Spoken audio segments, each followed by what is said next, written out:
자, 이게 보니까 설명서가 없더라고요. 이제 우리가 설명서를 안 읽는다는 걸 깨달으신 거죠.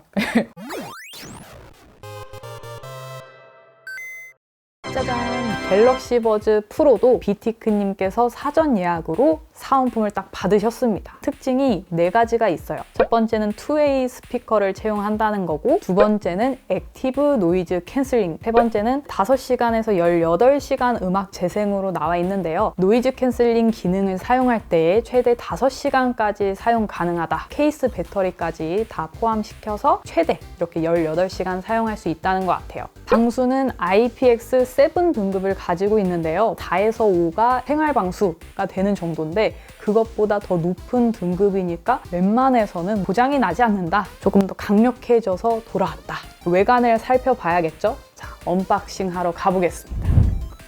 자, 한번 이제 안에 내용물을 또 확인을 해봐야겠죠?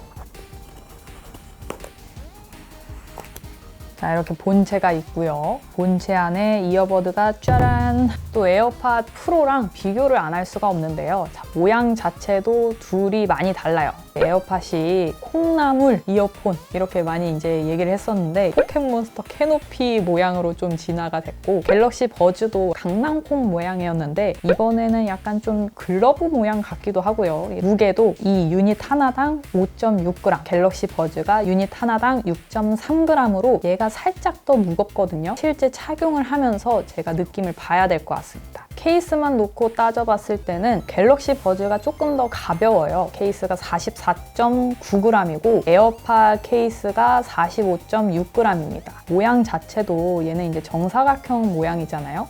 얘는 이제 길다란 말이죠. 충전 단자는 C타입을 사용을 하고 무선 충전도 가능합니다. 에어팟 프로는 흰색밖에 없지만 갤럭시 버즈 프로는 이렇게 블랙 색상도 있고 바이올렛, 실버 이렇게 3가지 색상을 여러분들이 선택하실 수 있어요. 자, 이게 보니까 설명서가 없더라고요. 이제 우리가 설명서를 안 읽는다는 걸 깨달으신 거죠. 충전 케이블 있고 이렇게 이어 팁이 크기에 따라서 이제 들어가 있고요. 귀 크기에 맞춰서 장착을 하시면 됩니다. 이 외에도 터치 차단 이런 기능들을 여러분들이 사용하실 수 있고요. 여기 보면 실험실도 있고요. 게임에 특화된 모드인 것 같아요. 360도 오디오, 청각 보조 이런 유용한 기능들도 사용하실 수 있습니다. 여러분들이 갤럭시 버즈 프로 이어버드를 사용할 때 옵션 같은 거를 조금 더 선택하셔서 자기 귀에 맞는 음질로 또 들으실 수 있으니까요. 한번 사용해 보시길 바랍니다. 지금까지 갤럭시 버즈 프로에 대해서 설명을 드렸는데요. 에어팟 프로랑 갤럭시 버즈 프로랑 또 어떤 게 더 괜찮냐 이런 비교가 또 궁금하시잖아요. 그래서 제가 여러분들이 이제 구매하실 때 꼭 필수로 체크할 만한 5가지 포인트를 잡아서 설명을 드리도록 하겠습니다. 첫 번째는 착용감입니다. 사실 저는 에어팟 프로가 더 착용감이 좋다고 느껴져요.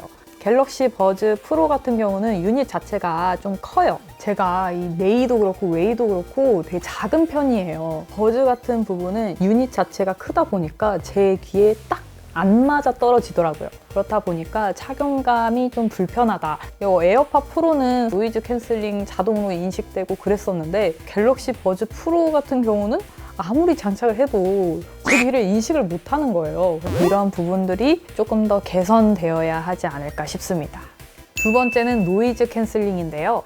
확실히 오픈형이었던 갤럭시 버즈 라이브에 비해서 노이즈 캔슬링 기능이 많이 개선이 됐습니다. 에어팟 프로랑 비교해 봤을 때는 주변 소음 차단이 좀 덜 되는 것 같더라고요. 제가 에어팟 프로를 끼고 우리 비티크님께서 막 앞에서 뭐라고 얘기를 하시면 잘 안 들렸어요. 갤럭시 버즈 프로는 제가 이제 노래를 듣고 있는데 옆에서 이제 말씀을 하시잖아요. 그러면 대략적으로 어떤 말씀을 하시는지 귀에 들어와요. 완전히 차단하지는 못하는 것 같고요.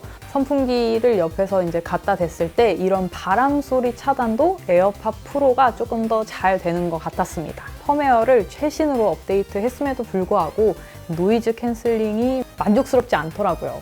갤럭시 웨어러블 앱으로 들어갔더니 노이즈 캔슬링 단계를 2단계로 나눠서 이제 선택하실 수 있는데 강하게, 약하게 노이즈 캔슬링 차이가 그렇게 크지 않아요. 되게 미미합니다. 아무래도 노이즈 캔슬링에 있어서는 에어팟 프로가 조금 더 월등하지 않나. 세 번째는 주변 소음 허용입니다. 이거는 이어폰을 착용했을 때랑 안 했을 때랑 차이가 거의 없는 게 되게 중요한 키포인트거든요.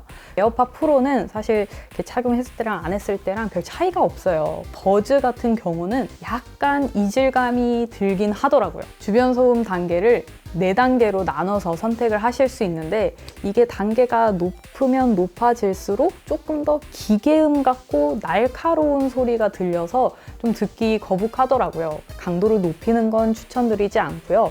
이 부분에 있어서도 에어팟 프로가 조금 더 우수한 성능을 보이지 않나. 네 번째는 통화 품질입니다. 저희 비티크님이랑 같이 통화를 하면서 의견을 공유한 건데요. 통화하기가 훨씬 더 이제 편안한 그런 느낌이 있습니다. 확실히 에어팟이 낫네요. 갤럭시 버즈 프로 같은 경우는 좀 고주파 소리가 나더라. 그래서 좀 불편함을 많이 느꼈다라고 하시더라고요. 반면 에어팟 프로는 조금 통화하기가 편하셨다고 해요. 저 역시도 갤럭시 버즈로 통화를 할 때는 상대방 소리가 좀 먹먹하게 들리더라고요. 근데 에어팟 프로는 조금 더 깔끔하고 상대방 목소리에 집중을 할 수 있어서 통화 품질로는 에어팟 프로가 좀 압도적이었다. 아쉬운 게 갤럭시 버즈 플러스는 통화 품질이 굉장히 좋았었거든요. 노이즈 캔슬링 기능을 좀 추가하면서 이 통화 품질이 좀 떨어진 게 아닌가. 갤럭시 버즈 프로의 이제 다음 세대들은 좀 통화 품질도 향상되어서 출시될 수 있길 바랍니다. 마지막으로 음질. 일단 갤럭시 버즈 프로 경우에는 2웨이 방식이라서 분리도가 굉장히 뛰어나고요. 저음부도 11mm 우퍼 구성으로 음질이 굉장히 향상이 되었어요. 전반적으로 퀄리티가 상당하다. 노래 듣기 참 괜찮다. 뭐 이런 느낌을 많이 받았고요. 에어팟 프로의 경우에는 전반적인 밸런스는 좋은 편입니다. 음악을 자주 들으시는 분들은 알겠지만 에어팟 프로 자체가 음질이 드라마틱하게 좋은 건 아니에요. 근데 밸런스가 잘 갖춰져 있다는 거는 되게 장점인 것 같아요. 아무래도 노이즈 캔슬링의 영향이 굉장히 크다. 에어팟 프로는 음질이 굉장히 뛰어난 건 아니지만 노이즈 캔슬링 자체가 굉장히 좋기 때문에 노래를 딱 들었을 때 공감감이 형성되더라고요. 노래에 조금 더 집중할 수 있고 소리에 집중할 수 있고 청음을 하는 데 있어서 굉장히 좀 편하다.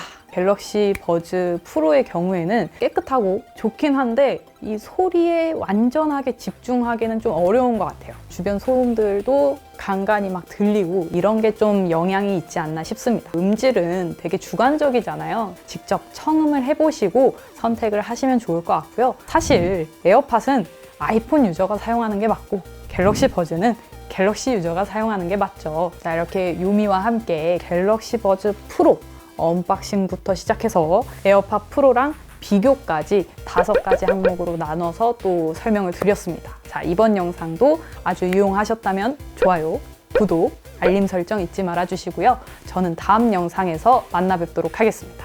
그럼 여러분 다음에 만나요. 안녕.